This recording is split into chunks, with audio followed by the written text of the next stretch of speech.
not but also to see where shall we go from now on. What shall we do? Where is our direction? And what would be our destination in this 2014? So dear brothers and sisters, I'd just like to share with you in relation to the gospel reading where you find John the Baptist is telling each one of us in a very special way, repent, for the kingdom of heaven is close at hand. So let's know that John is calling us to prepare ourselves.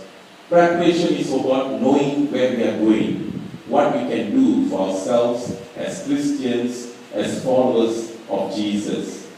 The Peninsular Malaysian Church, the church where we belong, tells each one of us that 2014, the theme that has been chosen is called, chosen, and sent.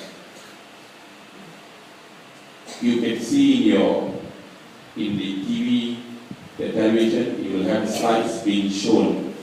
And when we speak about God calling, dear friends, interesting, it is not just we who are going to God, but God personally calls each one of us.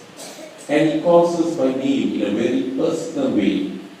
This is something that we have to know deep inside us as we live our faith. That this God takes the initiative of coming and calling us. And this call is a very personal way towards each one of us, asking us to participate in His life.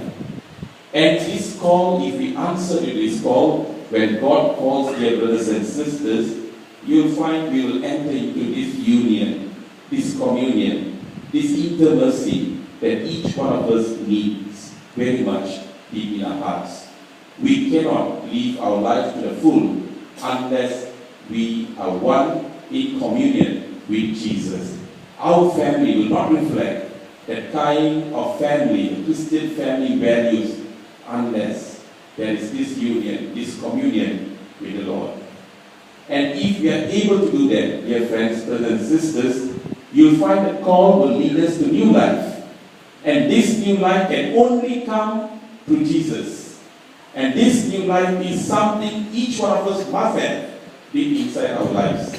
So let's look at this call. God calls by name. He calls in a very personal way. He calls us to enter into intimacy, and He calls us to new life. And you find the second slide, which has to do with chosen. Dear friends, when you are called, you still remain as followers. Jesus is not interested for you to remain as followers. He wants you to move into becoming disciples. And from all who are called, we are chosen. You and I are chosen. And we are chosen among the many. Everyone is called. Not only Catholics, but everyone are called. But through that call, many of us are also chosen. That is why you and I are here today, because we are chosen people among the many. We are the so-called privileged people in a way that we have the Lord deep inside us. And we must be able to ascertain ourselves that we are being empowered to receive that word of God. The third slide, dear friends, is sent. We are sent. We are not to remain just as disciples now. From following, we have become disciples, and from disciples, we are called to be apostles. Dear brothers and sisters, I just like to share this word. I think we should share this with our children. We should be convinced of what it is.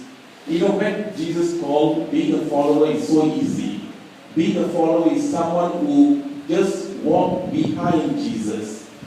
As Jesus leads the way, we just walk. And we just look at what Jesus is doing. And this is not what Jesus intends in His heart when He calls all of us.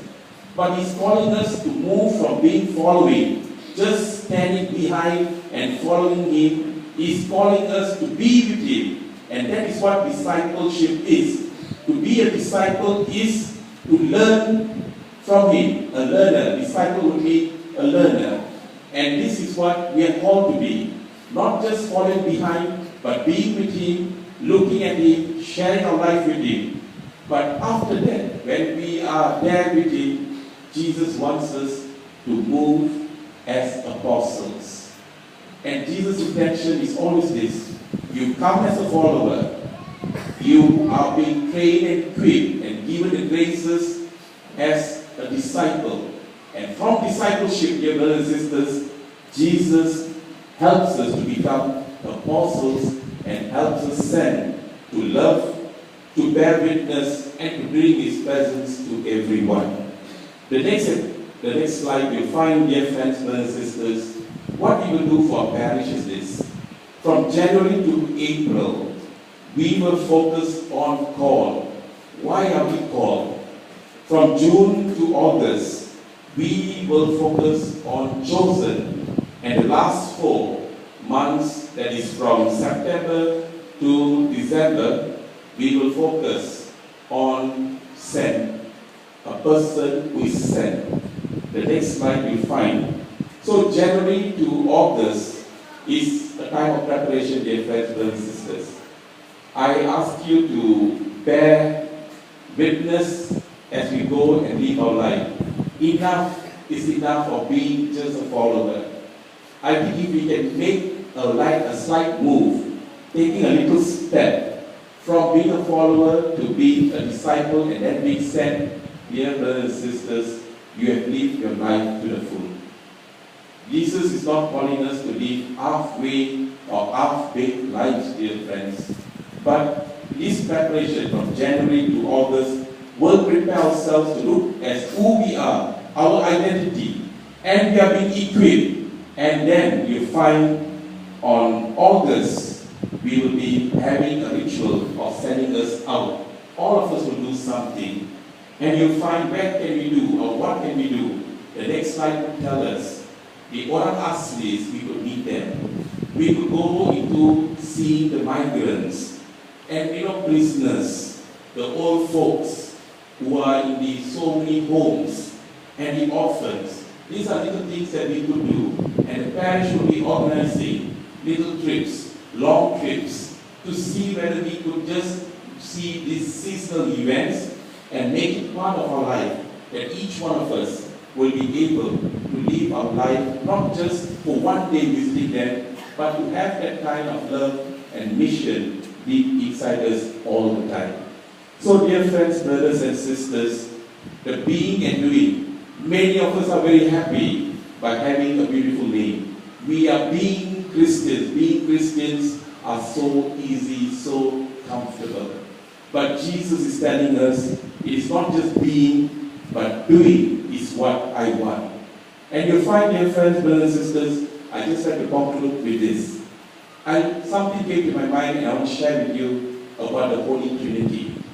The Holy Trinity, the Father, Son, and Holy Spirit. They are 3 beautiful persons, but sharing the one nature. And you find the 3 of them, the Father, Son, and Holy Spirit, were not just people of God that is just sitting and saying, I'm God. You find God the Father is the one who created. He had a particular mission. He had a responsibility that was to build and create. And you find God the Father created the universe, created all of us. You find the second thing about the Son, Jesus Christ. Jesus did not go about saying, I'm just the Son, and saying that I am thee. I am this, I am he, the Son who is being sent. But you find Jesus, in fact, redeemed, brought salvation for all of us. And you find the Holy Spirit. It's not one who goes and says, I am the Holy Spirit, I am in you. But the function of the Holy Spirit, the role of the Holy Spirit is to sanctify each one of us. If the Father, Son, and Holy Spirit have their own special role in their lives, you and I are not just called just to hold our names. Just like the Father, the Son, and the Holy Spirit, you and I have a special mission deep in our life. We cannot live our life just being Christians, but we are called to do the work of the Lord, to bring His presence and to build His kingdom. So dear friends, I don't want to make it so theological. I hope that each one of us are able to see this, to see where we are going. And today, dear friends, brothers and sisters, I want to share with you as a conclusion that today John the Baptist calls and tells, repent, repent. Repent is about change. What is John the Baptist calling in order for us to be able to have that direction to go to the Lord? I just want you to take back these things. 3 little things. It involves 3 things. One is a change of mind. You want to repent, there must be a change of mind.